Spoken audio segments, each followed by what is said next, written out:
When I was 13, the dawn of the new millennium took place on New Year's Eve. Everyone said goodbye to the 1990s and hello to the 21st century. While people were fearing the worst with the Y2K bug, or out partying or drinking, I was home alone. 3 years prior, my parents had split up, and from there they divorced. My mother and I moved across country from Oregon to Tennessee with her best friend. On New Year's Eve 1999, I was by myself. My mother was currently out of state. Now, this didn't worry me too much, as this was not the first time this has happened. I often came home to find a note on the kitchen counter saying that she had gone to Florida for a few days, and there were groceries in the fridge. Since the divorce, my mom would go to Florida for long periods of time. We lived on a relatively quiet road surrounded by trees, and was set a few miles out from town. I knew most of the people out there, if not by name then by face, enough to wave and make a small chat with. I had never before been given a reason to be afraid of being alone. On the night in question, I was staying up late watching television, and had most of the lights on in the house, not because I was afraid, but being 13, I wasn't concerned with the electric bill or the environment. I felt completely safe and protected. As I was watching a movie that was on, I kept hearing these weird sounds coming from outside. I remember thinking it was probably the neighbors. Though they weren't extremely close to our house, a couple of them were having parties over the holiday. About halfway into the movie, the power suddenly went dead. I sat on the couch for a moment, just sort of in a panicked daze. It was near midnight and was pitch black. I remember thinking it must have just been a power glitch and it would come back on. So I decided to sit on the couch with my blanket and wait it out. A few minutes later, I heard a noise in the kitchen where the back door was. My heart started racing because I thought it sounded like the back door was being closed. It's located just off the dining room, which connects to the kitchen, which led directly to the living room, where I was sitting on the couch. A few seconds passed after I heard the sound, and I was straining my ears to pick up anything that wasn't supposed to be there. Every noise suddenly felt magnified. When I heard footsteps on the floor, I immediately slithered off the couch on all fours, crawled around a nearby chair, and began as slowly and as quietly as I could to make my way towards the space between the love seat and the couch. I had played hide-and-go-seek in the dark many times before with my friends during sleepovers. I knew that I could fit under the side table and would be completely hidden in the dark. I was nearly there when the footsteps became more apparent. They weren't in a hurry. It was like they were just moving around in the kitchen. I glanced up from where I was on the floor, and to my horror, there was a dark silhouette standing in the archway of the living room. To my credit, I didn't scream. However, I did panic. I stood up immediately from my hiding spot and ran down the hallway. I believe that the only reason I wasn't caught was because the person chasing me had to go around the chairs in the dark. I did what all children do when they're afraid. I bypassed the front door, the guest bedroom, the bathroom, and ran to the last room in the hallway. My room.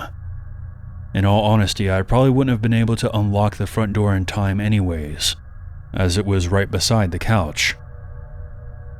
When I was 10, I got a bird for my birthday. He was a blue-fronted Amazon, and I named him Boo because my birthday is in October and kind of close to Halloween. Boo had a large iron cage. It was metal, very large, sturdy, and stood at 6 feet. This information will become relevant later on in the story. As I ran to my bedroom, I slammed the door shut and locked it. The lock was one of those simple turn knobs that you could easily pop open with a butter knife. I had barely gotten the door shut and locked when the intruder on the other side began knocking. I have no idea why they knocked, if they did it to mock me or to scare me, but I knew in my heart that my tiny doorknob lock was not going to keep whoever was on the other side out of my room. It didn't keep my mom out when we were arguing, and it certainly wouldn't stand up to brute force. I was panicking, on the verge of tears, when the person began laughing.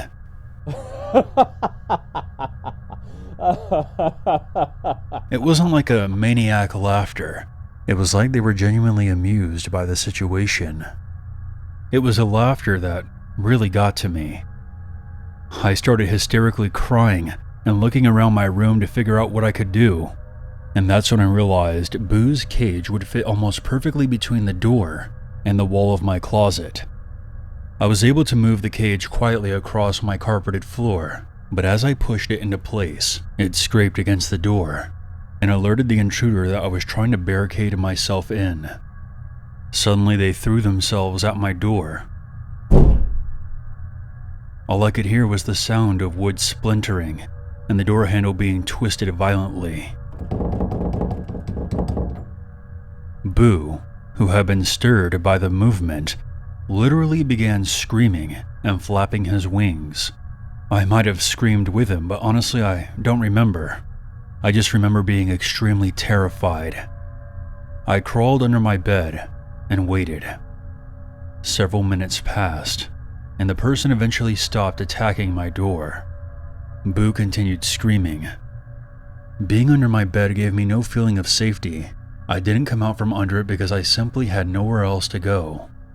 I thought about trying to go out my window, but I was afraid the intruder might expect that and would be waiting for me on the other side.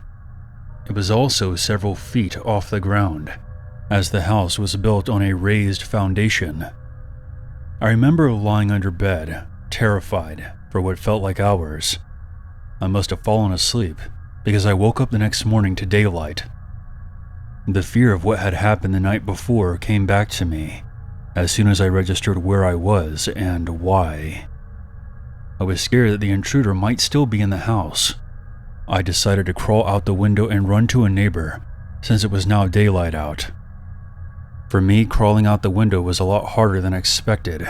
The execution was less than graceful, as I wasn't, and still am not, the most coordinated human being.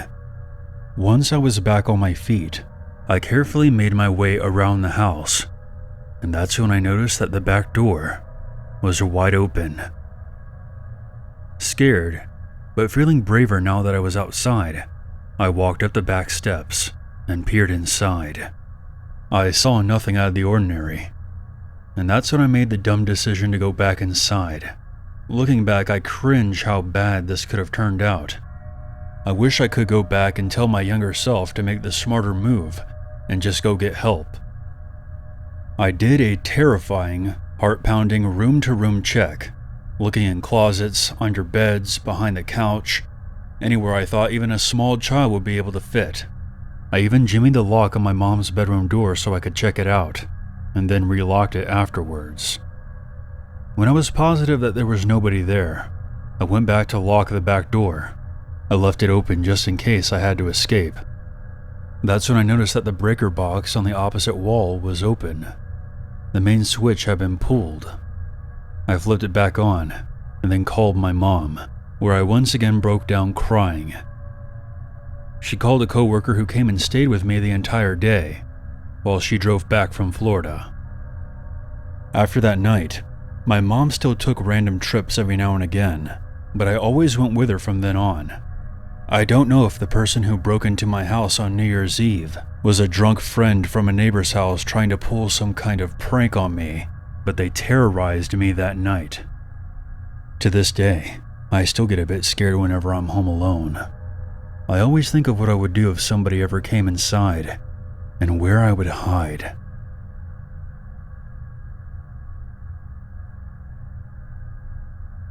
This story happened in October of 2016. For context, I lived in Fargo. I am a 30-year-old male, but back then I was 22, and was still living with my parents and two brothers, Tommy and Andrew. One weekend, my brothers and I decided to go on a getaway that was 2 hours away from Fargo. We wanted to get out of the city and away from our nagging parents, so we decided to book a spacious Airbnb for a decent price that was located in a forest. We packed our backpacks, got in my truck, and headed over. When we got there, the host greeted us and left us the keys. The weather was perfect, and the view of the yellow autumn leaves on all the trees was stunning.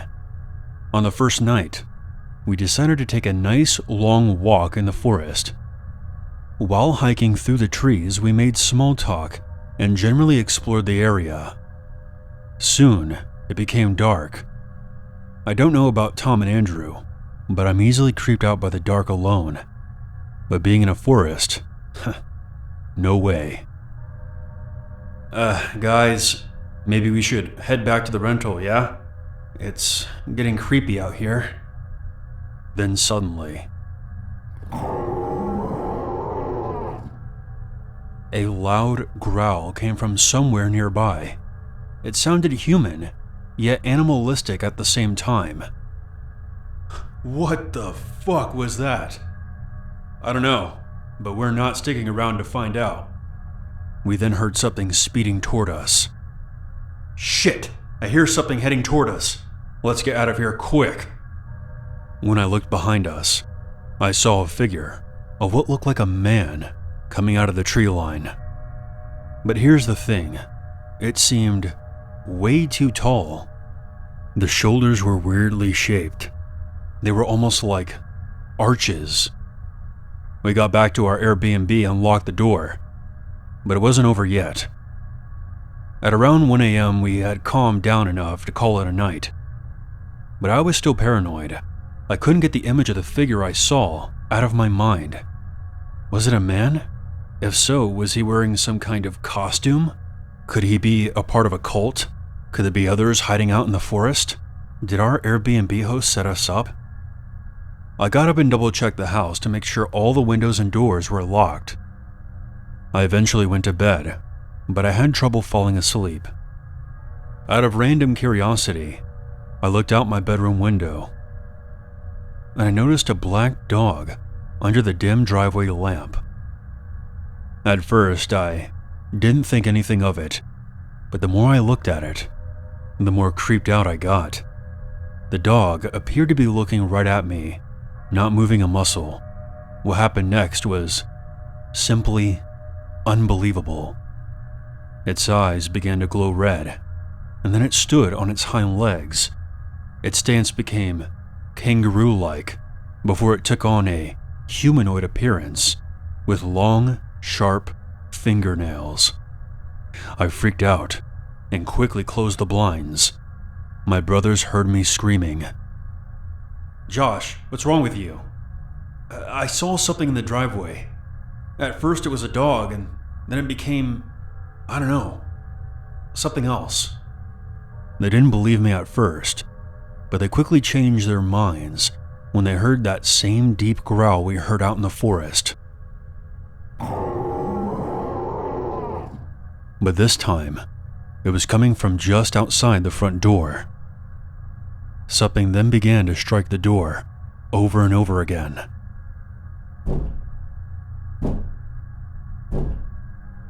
All three of us were freaking out and trying to look for a weapon in case that thing managed to break in. Thankfully, the door was solid wood. Eventually, all fell silent. My brothers and I stayed up for the rest of the night. The next morning, we got back in my truck and got the hell out of there. On the way out, I saw that same strange dog, its eyes following my truck as we tore off down the road. Our Airbnb host obviously didn't believe a word of what we said and never gave us a refund. But ultimately, I'm just glad we made it out of there alive.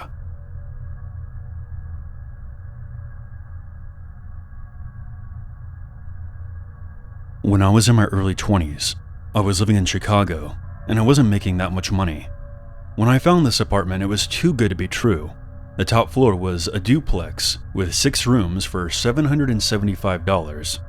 The agent who showed me this apartment stressed to me that the landlords were very religious. I didn't have an issue with that, even if it did sound a bit ominous. The landlords were an elderly couple that lived downstairs. At first, they seemed okay. When I would see them in the yard, they would smile at me. But when they saw that I was having my boyfriend over, things started to get really strange. One day I was in my office writing, and I hear a knock at the door. I open up, and it's the old lady from downstairs. Before I could even say hello, she asked me if I ever got an abortion. I shut the door in her face. No thanks. This was a colossal mistake. The layout of the house was a bit odd. There was a door at the bottom of a flight of stairs.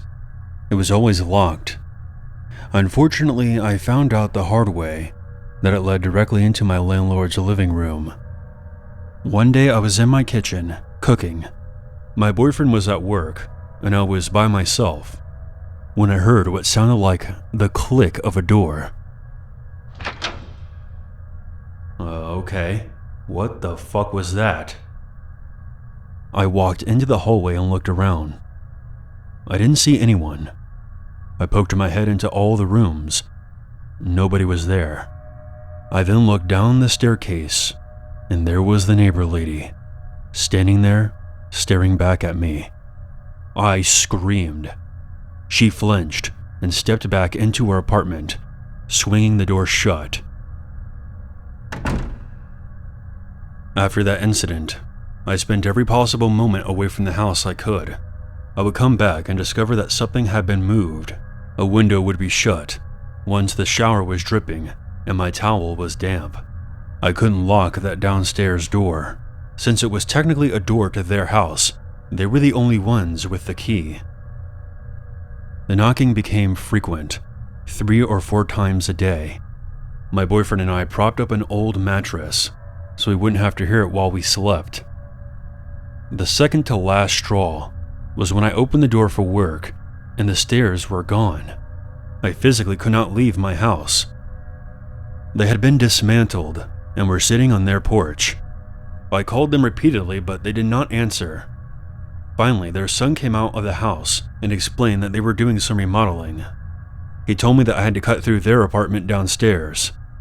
So I descended the staircase, opened the door, and they were both sitting at their filthy kitchen table, staring at me.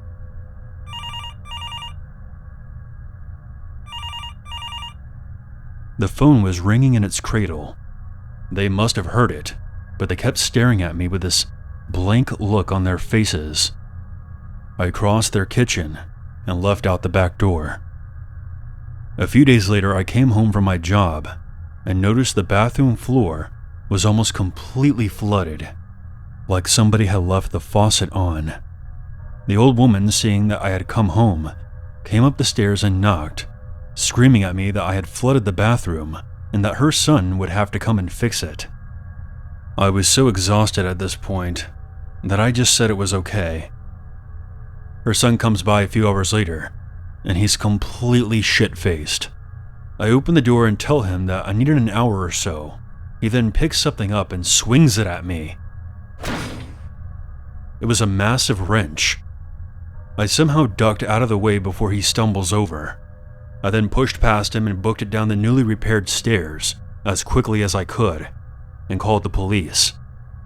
They come by and take down the complaint, but since there was no physical contact, they couldn't do anything. I later discovered that this old couple had a daughter on the force. In the middle of the night, myself, my boyfriend, and several of his friends packed up all of our stuff into a Chevy Astro. We lived in hotels and out of our vehicles for a month, until we found a new place. That old couple never attempted to contact us again.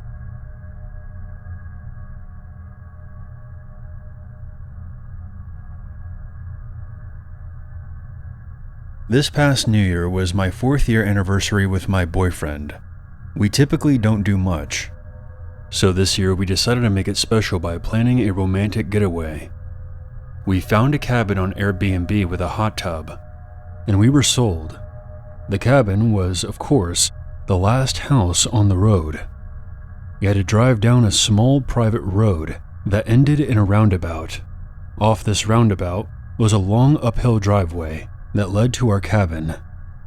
When we got to the cabin, it was snowy and scenic. The cabin itself sat on top of a garage, and you had to enter through some stairs in the back.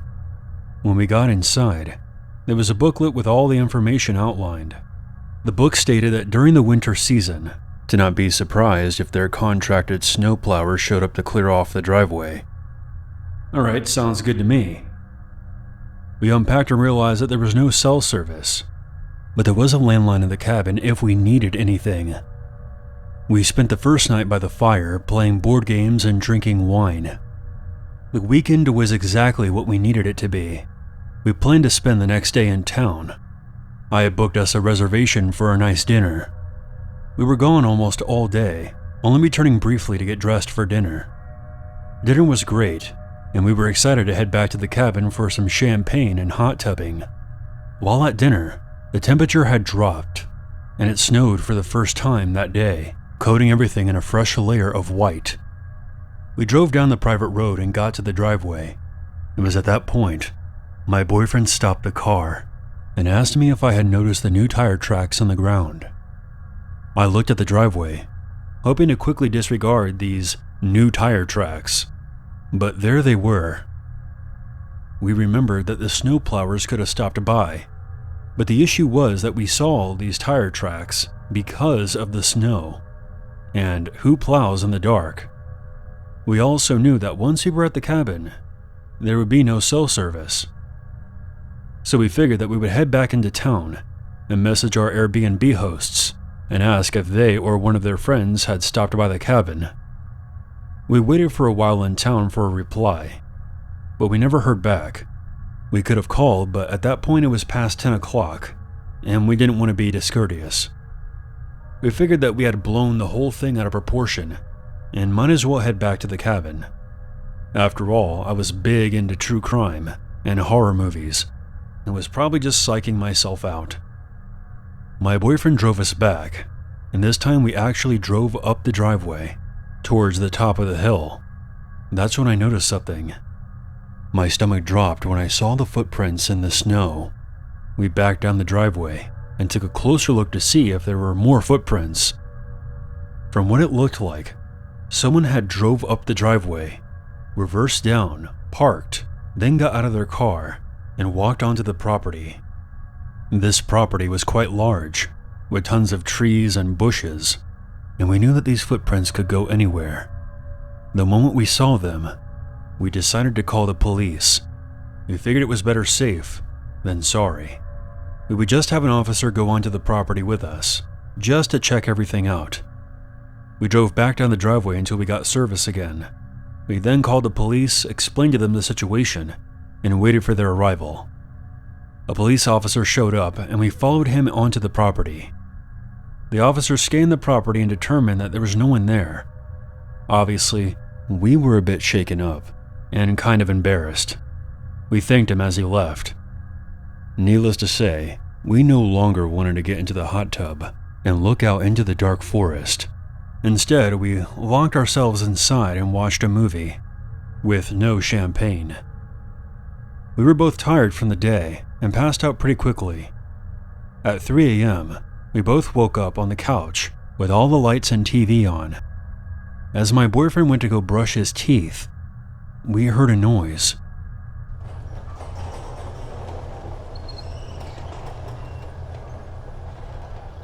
It only lasted a few seconds. We both looked at each other and froze. It was the garage door. There are only very few reasons that someone would need to open a garage door of a guest-occupied Airbnb at 3 o'clock in the morning. We knew that if someone was outside, they knew we were here, and they could see us. I immediately grabbed the landline and dialed 911. As I sat on the phone talking to the operator, we heard a bang on the balcony, as if someone threw something up onto it. I was losing my absolute shit when the operator told me the police were on their way. We sat crouched in the cabin, hoping the police would show up in time. Suddenly, we saw the police lights in the driveway. They exited their cars and began searching the property. Soon, we heard them knocking at the door. There were two policemen, the one in front of us and the other a bit behind, still looking around the yard. I immediately noticed that the officer in the back was the one who came out on the first call. They told us that not only was the garage door shut, it was locked. Again, there were no signs of anyone on the property. We discussed leaving, but the officer said that the road conditions were too dangerous at that time. I looked at the officer who had come out to the property twice, and I felt that I deeply disappointed him. We went back inside, again, locking all the doors, and then went to bed. The next day we were leaving. We didn't feel right in the cabin anymore, and I just wanted to get out of there. As we packed, we heard the same noise. It was the fucking heater. A heater that sounds just like a garage door opening. My boyfriend looked at me and immediately said, "You need to give up your murder shows." As for the banging on the balcony, it was just a perfectly timed fall of a pine cone. I think back on this story and I'm embarrassed, but I'm also incredibly grateful for some reason. We were wrong about the garage door opening, and maybe I was being a bit too paranoid, but the tire tracks and footprints we saw were there.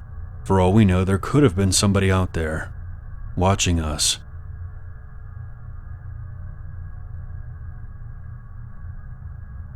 I'm a 21-year-old male, and this experience happened last summer. I was on vacation with my family at Myrtle Beach, South Carolina. We were staying in a resort right on the shore.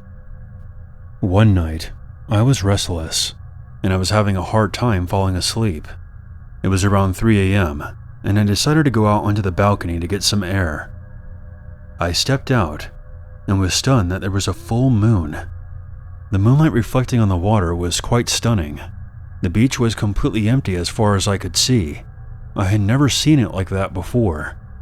So I decided that since I wasn't able to sleep, I might as well head down and take a stroll. Maybe listen to some music and relax. Hopefully when I returned, I would be able to get some sleep. It was kind of dumb of me. Since it was 3 a.m. and the rest of my family was sleeping, I decided to just head down without letting anyone know. I thought I would be no longer than 10 to 15 minutes before I came right back up. So at the base of the resort was an area with a pool and an outdoor bar. There were two boardwalks separated by about 100 feet, which both led to the beach. On the sides of the boardwalks were patches of tall grass separating the ocean and the resort. When I got down to the base, the entire area was completely deserted, and I began walking down the boardwalk on the right, toward the beach. As I'm walking, I suddenly see someone approaching me from the beach, which was strange, because I had a pretty clear view of this area from my balcony, and I saw nobody there before. I start to get a bit nervous as I see the figure approaching. As he drew closer, I got a better look at him as the boardwalk was sort of illuminated by the lights from the outdoor bar. It was a guy who was maybe in his late 30s. He was wearing glasses with these large, square lenses. He looked like he was on edge and alert, almost like he was trying to find someone who he was meeting in this area. His clothes were somewhat tattered. We made eye contact and I sort of nodded at him as I passed. At this point, I'm creeped out, because honestly, this guy was giving me Jeffrey Dahmer vibes. Maybe it was the glasses. He just didn't seem like the kind of guy who belonged in that resort. I shake it off and kept walking down towards the beach and put in my headphones. As I get down to the beach, I turn right and begin walking parallel to the water, and I'm just taking in the scenery. It was just nice to walk along the shoreline. I move closer to the water and continue walking. It was no longer than a minute into this walk that I get a really strange feeling that something is wrong.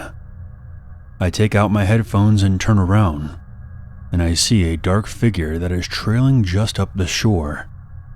He is situated between me and the resort. I immediately tell from the figure's height, body type, and demeanor that it was the same man I had passed on the boardwalk. At this point, I am beginning to panic. At the same time, I'm trying to rationalize, as it feels too surreal that I may actually be in a dangerous situation. So I reminded myself that it could just be a coincidence, and the man decided he also wanted to take a walk on the beach, and just happened to be heading in the same direction as I. So I took some deep breaths, turned back to the ocean, and continued walking in the same direction. After a couple of seconds, I turn my head again, and I see that now he is much closer than he was before. And he is not walking parallel to me. He was definitely walking towards me. I pick up my speed and turn my head back around and see that he is matching my pace and is still coming toward me. Still, for some reason I thought, okay, so maybe he also wants to walk by the water. There's no way I'm actually being followed by a creepy man on a deserted beach. To truly test it, I completely change directions, and as I turn my head, I see him completely change directions with me and continue closing the distance, and he is power walking now. It suddenly hits me that I'm in a really bad situation. I take off in a sprint along the water, and he begins running as well, but stays slightly upshore, so that if I try to run towards the boardwalk, he will intercept me. I'm freaking out now, and I just keep running with no plan. But I figure since I'm 20 and sort of fit, if I kept running straight, I should outrun him and find some other way off the beach and either call my family or head back to the resort on the road. So I keep running, with him trailing behind me. This goes on for what feels like 10 to 15 minutes. The scariest part of all of this, which I wouldn't have thought of, is it is completely dead silent. All I hear is my own breath and my feet on the sand. And when I turn, I only see his shadowy figure keeping pace with me. Suddenly up ahead in the sand, I see a small blue light with what looks like 4 people on the beach with a blanket. I make a bet to myself that even though these people are upshore, I can still make it there before he catches up to me. So I start sprinting towards them, with the hopes of quickly telling them what was going on so we could all confront him. I really use up my energy sprinting towards them. As I approach, my heart drops. What I see is 4 guys on a blanket with 3 or 4 bottles of hard liquor surrounding them. 3 of the bottles are empty, and the 4th is about half empty.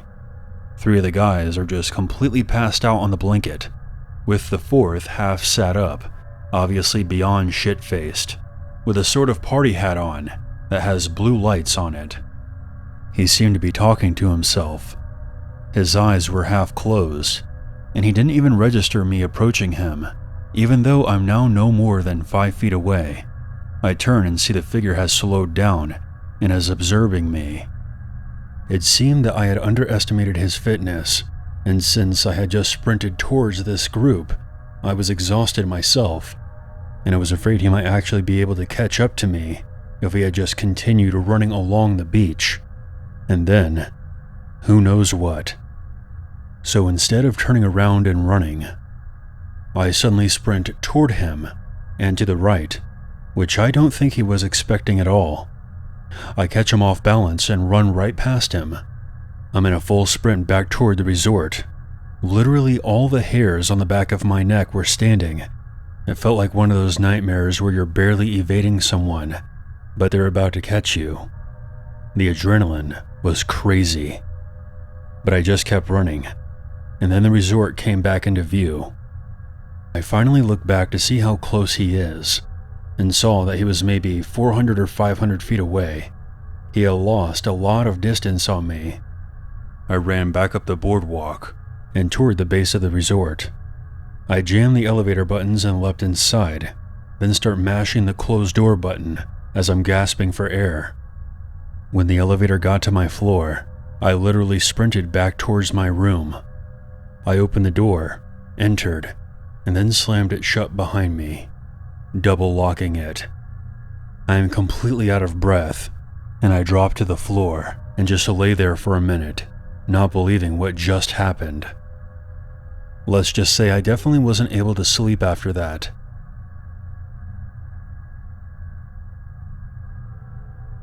This happened a few years ago when I was on vacation in China with my family. We had just met with some of my extended family over dinner at a pretty nice restaurant. We had some excellent food and good company. After we finished dinner, my family can be sitting at a table for hours, just talking about random stuff. Since my mom has not been around her siblings for some time, she and her sister were babbling about what has happened over the years. One odd thing that came up was the horror stories about the abductions in China, chloroform attacks, sex trafficking, etc. However, my mom and her siblings always like to exaggerate things and gossip, so I just passed it off as nothing but rumors. Growing up in the West, my younger siblings and I aren't very good at speaking Chinese, so we were pretty bored the entire time. My younger brother broke out his 3DS to play some games. My older brother, who is a lot more fluent than the rest of us, was in on the conversation. My younger sister was the baby of the family and was only about 6 or 7 at this time. The restaurant was freezing. They had the AC cranked to max. The huge change in temperature was getting to me. My sister, who had no one to play with, was also getting restless.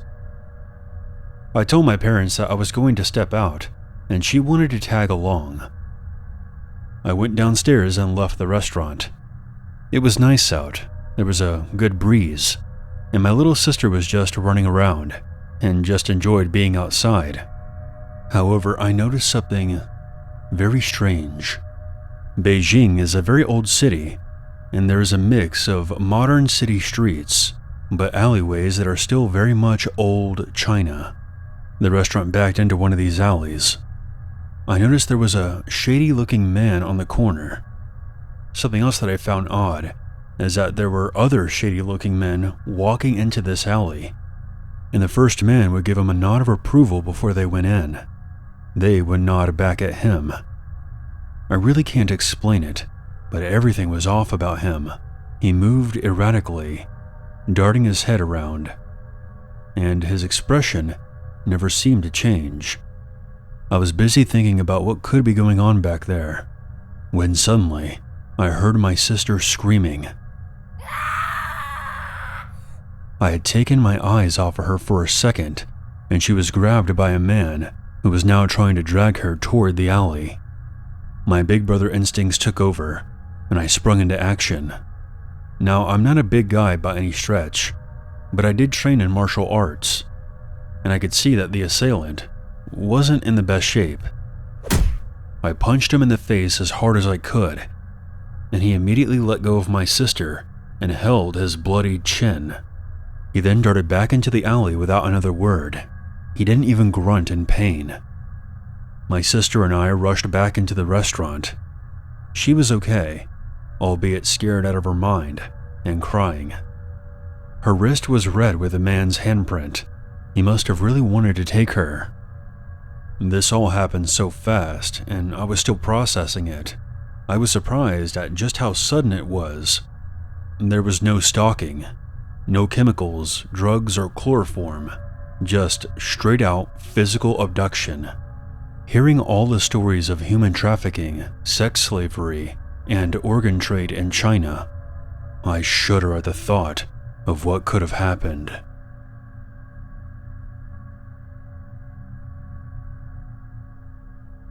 Growing up every year, in late July, early August, my family would get together and camp for about 2 weeks at White Lake State Park in Tamworth, New Hampshire. Some of my best childhood memories were made there: rollerblading, Nerf gun wars, flashlight tag, water balloon fights with my cousins, etc. I was in my late teens when my family stopped getting together to camp out after my grandmother passed away. One of the last times I was there, this one particular memory has stuck with me. Just over 10 years ago, I was 16.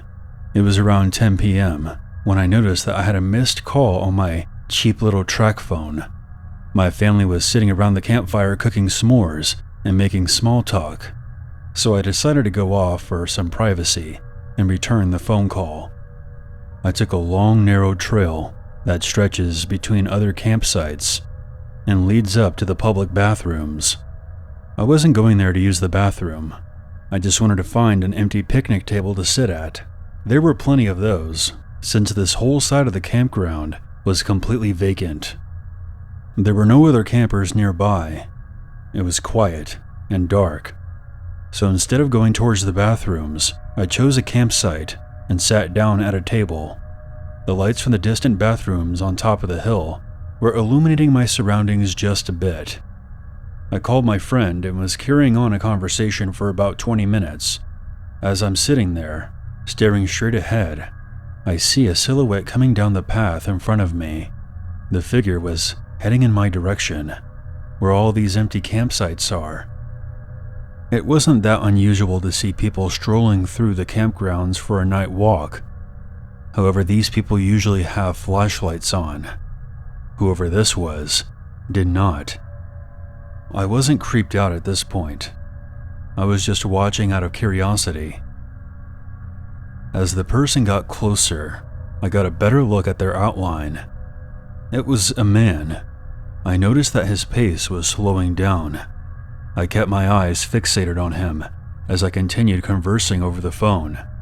A minute or two passes, and now he has stopped moving and is just standing there in the path, looking straight into the campsite where I'm at. I don't know if he knew that I could see him. He was staring daggers at me, and I was staring right back at him. He was heavy set and tall. I could also make out that he was wearing a jacket. I couldn't see much of his facial features, but I guess he would be in his 30s or 40s. Now alarm bells were going off in my head. My mind had turned to mush at this point. I was frozen, no longer listening to what my friend was telling me on the phone. I was in a stare-off with this guy. Then, he began to move again, tiptoeing toward me, very carefully. He didn't want to make any noise. He put one foot in front of the other. It looked like he was about to charge toward me. In that moment, I snapped out of my frozen state. I leapt off the picnic table and began running through the campsite back toward the trail. I could hear him thumping behind me, leaves scuffling, heavy yet fast footsteps, getting louder and closer. I made it back to that narrow trail. Once he got close to where I was, I heard the sound of twigs snapping and a grunt. I can imagine that perhaps he tripped, or maybe got face-slapped by a tree branch. Most likely he wasn't familiar with this trail like I was. Whatever the reason was, it caused him to stop chasing after me. I didn't stop to look back. I just kept running and running and running until I made it back to my family's campsite. When I got back, they were still making small talk and laughing and smiling by the campfire. I broke down crying and was trembling. I explained to them what had just happened. My aunt then spoke up and said, "Oh geez, he probably thought he knew you and was coming up to give you a good scare as a joke." My cousin chimed in and said, "Yeah, he probably stopped running after he realized that he didn't actually know you. Probably feels real dumb now."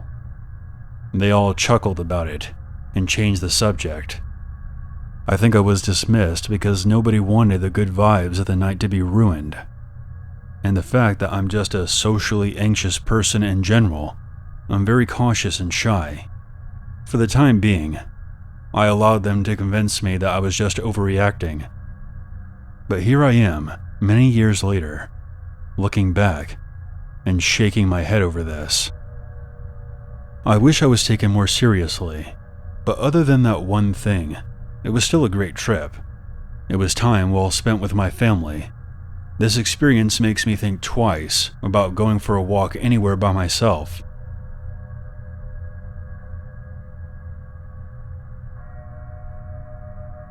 This story happened in October of 2013. I have 3 stepbrothers who I'll refer to as John, Davis, and Hector. We used to live with my stepmother and my father. We are all from Puerto Rico. We used to attend a secondary school on the outskirts of Paris, France. For context, my stepbrothers and I got along very well and are very close. But at the time, we were somewhat rebellious. We hated the French schools. We were forced to be there because of my dad's job. Despite that, we all spoke French very well, but we had trouble fitting in with the other students since we were seen as outsiders. Our parents worked a lot and didn't pay much attention to us. We would often skip school together and go out and wander around or stay inside. The school would call our parents to let them know that we had skipped class and were slacking when it came to our assignments. Our parents would try to address it, but we gave 0 shits. Sometimes both of our parents would go away on business trips, and we would go out at night. Overall, we were 4 misbehaved bastards. One night at around 1 a.m. on a Thursday, our parents were out of town. My stepbrothers and I were alone in the house. We got bored, so we decided to go out and wander around. Eventually, we came across a restricted area where a bunch of decommissioned train cars sat. Oh wow, look at this. Let's go check it out. That sounds like fun. Hell yeah, I'm in. Davis was the only one who wasn't too keen on the idea. You guys are crazy. We're gonna get in trouble. And if we get caught, we'll have to pay a huge fine. So what? We're used to it by now. And it's not like we're the ones who are gonna pay the fine. Don't be such a dork. Fine. We managed to climb the fence and go into the train yard. From the outside, the old boxcars didn't look menacing at all, but up close, it was a different story. I had heard stories of human trafficking operations where their main method of transportation was boxcars. These were the old kind of boxcars, dating back to the 1930s, maybe even older. No telling how long they had been sitting here collecting rust. We wandered around for a while, but suddenly heard multiple footsteps from somewhere nearby.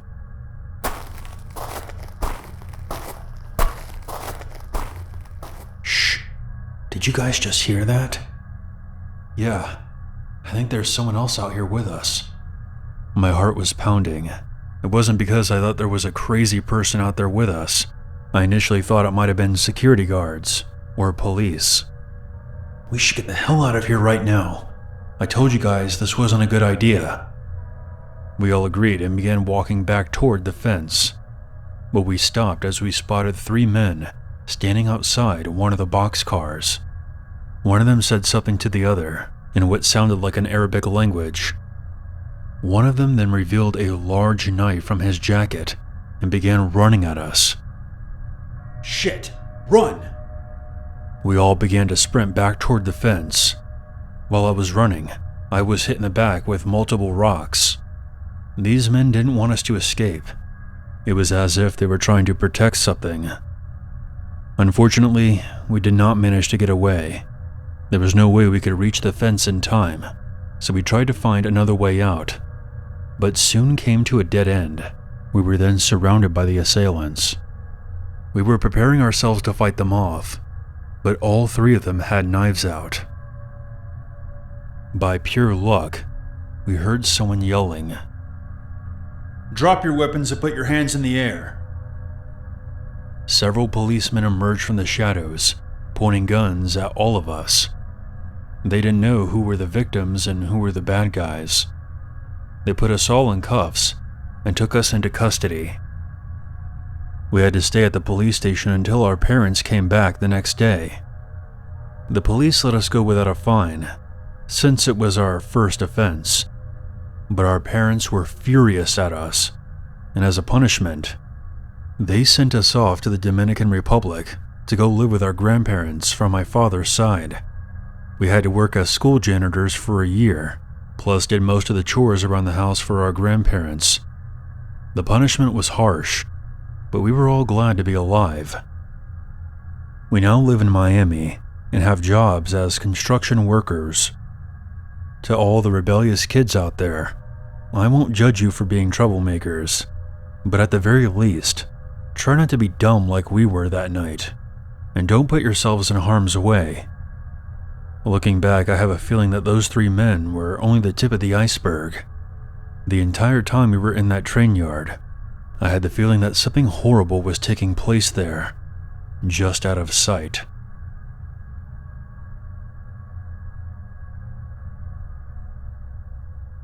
This happened back in 2017. For the sake of the story, I'll refer to myself as Nate. For context, I live in Georgetown, Guyana. It's an English-speaking country in South America, right next to Brazil. I'm 35 years old, but at the time I was 28, and I was renting a 3-bedroom house in an average but safe neighborhood. On the night of November 5th, my girlfriend, who I will call Becca, came to visit me. We didn't live together at the time. After Becca's visit, she left at around 11 p.m. Since it was late, I walked her back to her car.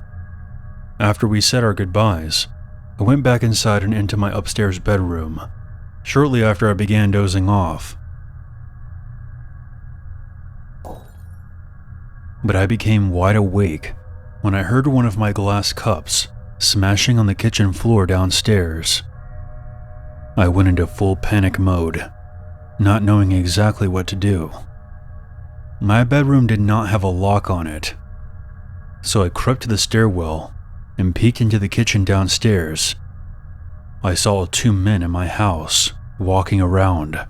One of them had a large knife in his hands. I quickly, but quietly, walked into the bathroom and locked myself inside. I wanted to call the police, but I was afraid to make any noise. The police in Guyana don't have the best response time either. I then heard the 2 men walking upstairs, into the hallway, and right up to the bathroom door. They began pounding on it.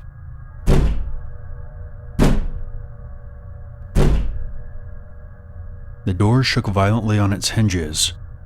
I thought I was going to die. One of them shouted, "Open the fucking door. We know you're in there." Suddenly I heard gunshots right outside the bathroom door, followed by someone collapsing. Then another voice said, "No, please. It was all his idea. Please, don't shoot. No!" I then heard one more gunshot. Then a familiar voice said, "Come out, it's me." I came out of the bathroom to see my girlfriend with a pistol in her hands. I had mixed feelings. I was grateful that she had saved my life, but here in Guyana, you could be arrested for killing an intruder. However, when the police showed up a short time later, the officers didn't seem to really care at all. An ambulance came by and picked up the bodies, and just like that, it was all over. Becca later explained to me how she saw the intruders breaking into my house in her rearview mirror, so she decided to turn around and intervene. I will forever be grateful to Becca for saving my life that night.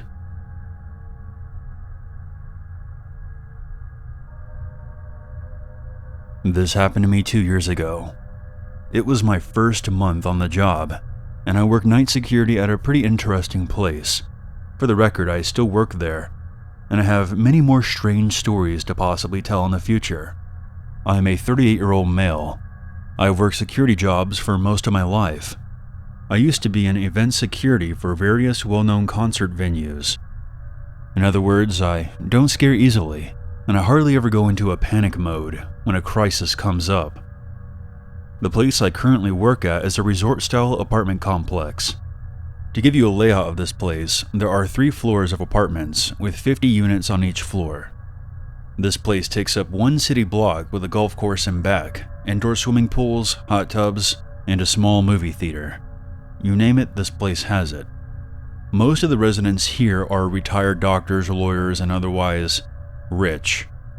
Some just use their apartments in the summer and leave as soon as the snow falls. It's located in a well-known tourist town in the United States. The building itself has 12 exits on the first floor.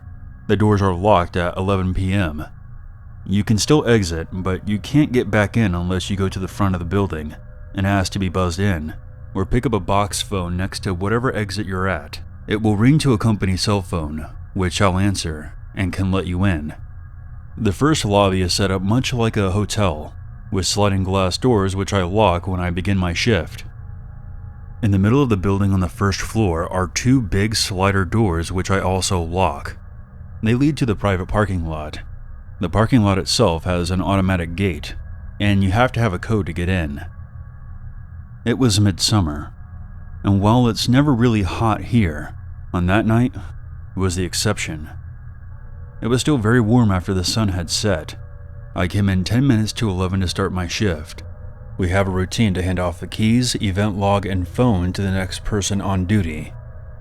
Despite its size, I am the only security guard here at night. My coworker informed me the side iron gates that led into the parking lot were open on one side because they were stuck. This is nothing new. They've been jammed before in the past. She told me that the repair people would be there tomorrow to fix it, and just to do some extra patrolling around that area. This place sits across the road from a public park, and while it's a decent area, the park tends to attract druggies and homeless people at night, who sometimes like to wander around the property or cause trouble. My night started out uneventful. As a security guard in this place, we only have pepper spray, a large flashlight, keys, and a company cell phone to call 911 if needed.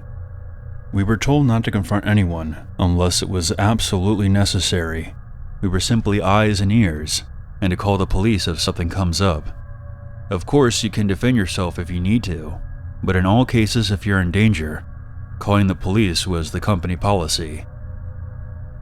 Basically, I walk around the grounds and floors, keeping an eye out on anything suspicious, watching the cameras in the security office, which was in the lobby, and otherwise just generally stay alert. If a tenant calls for maintenance requests, I would take the information down on the computer, or if someone called with a security issue, I would attend to it. Pretty easy job, I thought. I locked the doors to the parking lot and the lobby doors. I did a sweep of all 3 floors and found myself back at the desk. It was really quiet, and it rolled around to 3 a.m.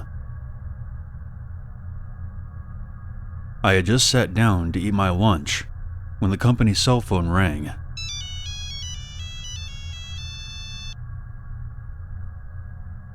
The caller ID let me know that it was from one of the outside phone boxes. I picked it up and said, "Thanks for calling. This is Security Officer James. How can I help you?" All I heard was someone breathing.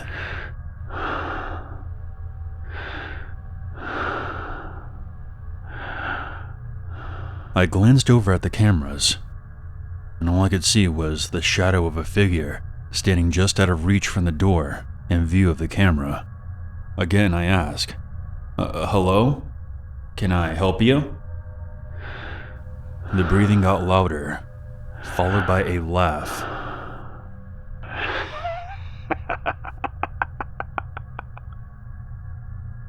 Then silence. It was one of those laughs you hear in a movie when the lunatic is about to do something terrible. I got up from my chair and started to walk out of the office and to the door he was at, when the phone rang again.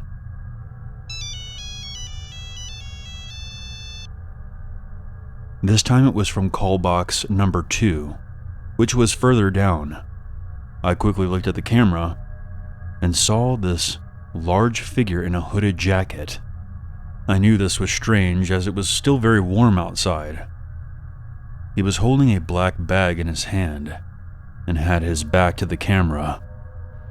"I'm coming for you, and you're gonna die," a raspy voice said. He hung up before I had a chance to say anything. Then the phone rang again.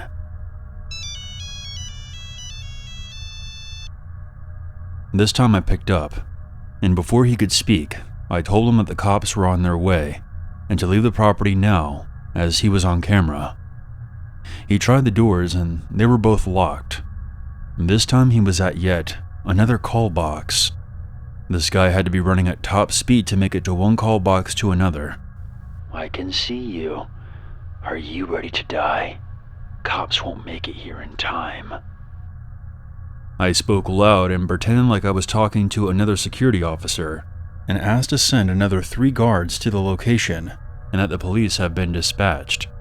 The guy slammed the phone down against the call box receiver, and I watched him on camera take off into the darkness toward the park area. I figured that scared him off. I was going to call the police, but honestly, given the location of this place, it would have taken them at least 15 minutes to get there. I figured this guy was just some tweaker from the park. I scanned the cameras and walked to the back lot, just to be sure that there was no one there. I had my pepper spray in my hands, just in case. I checked, and there was nothing. I returned to my desk and wrote down what happened in the incident log, and I had finished my lunch, and I was just about to go do my rounds when the phone rang again.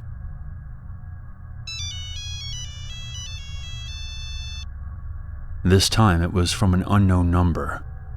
I thought it would be a resident calling for a repair issue or something. I picked it up and said my normal line. Where are the cops? I don't see them. But I see you. Fuck, it was that guy again. I scanned the cameras and I didn't see anything. I went to the front door and looked outside, and there was nothing but darkness, with a couple of floodlights on. I know that you're alone, and you're going to die soon. I basically told him to fuck off and hung up. I then called the non-emergency number and let them know what was going on. The dispatcher said that they would send somebody out to check out the area and make contact with me. The next thing I heard is a loud thud against the glass windows to the day manager's office, which sits directly across from the security room. I ran to the door and unlock it. I pull up the shades and shine my flashlight through the window into the darkness. I catch the face of this hooded man.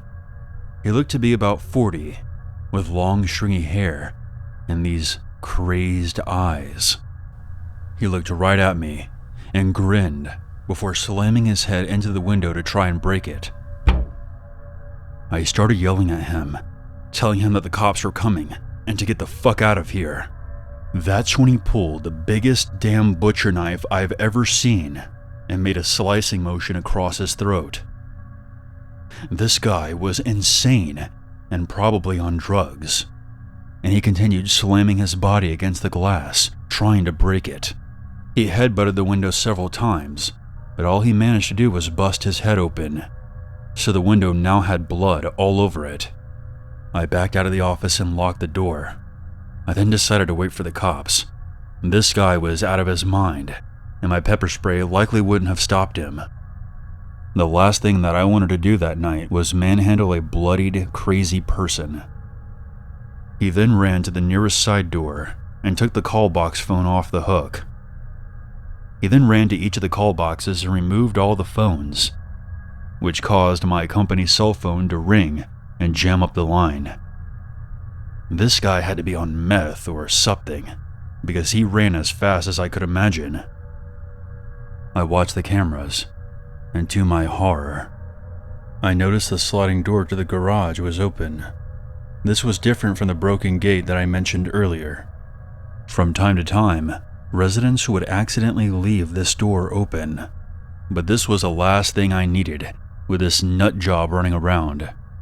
I sprinted across the building and took a shortcut through some banquet rooms to make it to the garage. As I was doing so, I saw that the crazy man was running up the garage pathway. I slid that door down as fast as I could and locked it before he got to the entryway. He then slammed his body against it, over and over, but the door did not move. I locked the second set of doors in case he got through, so it would at least slow him down. I reached for my pepper spray, and I yelled that the cops were here, thinking that maybe he would just leave. He started to laugh and howl. He then held his knife up again, before running back into the darkness. I called the cops again on my personal phone, and told them that the man had a knife. The dispatcher told me that the cops would be there shortly. I made my way to the front again, and locked myself in the security office. At least, this place had no windows, and I could watch on camera. I heard another loud thud, and realized he was now at the front lobby doors, trying to get in. I was hoping the cops would roll up at any minute, but they didn't. And while it probably didn't take them that long, in that moment, it felt like forever. This guy was standing at the lobby doors, with a knife in his hand. He faced the camera, and at this point his hood had fallen back.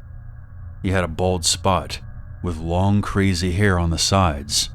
His eyes were enormous, and I will never forget that grin on his face as he mouthed to the camera, "Die, die, die," while making stabbing motions with that knife, blood running across his face. From where he slammed his head into the glass, he then disappeared into the darkness. About 5 minutes later is when the cops showed up. They sent one officer. He drove through the area first and shined his spotlight around. He then returned to tell me that he couldn't find anyone, and had driven around the entire block and back area behind the golf course. I showed him the footage and printed out a picture for him. The cop said that he would patrol the area, and to call back immediately if he came around again. It was nearly 5 a.m. when the cop left. I waited until 6 a.m. when it was daylight, and people were starting to get out and about before I walked around and hung up all the phones. This guy took all 12 of the phones off the box. When my manager came in for the morning shift at 8 a.m., I told her what happened, and she said that she would keep an eye out and have a meeting with everyone else who worked there so they could be aware. After that night, they had an extra security guard on my shift for about 2 weeks, but thankfully, the guy never returned.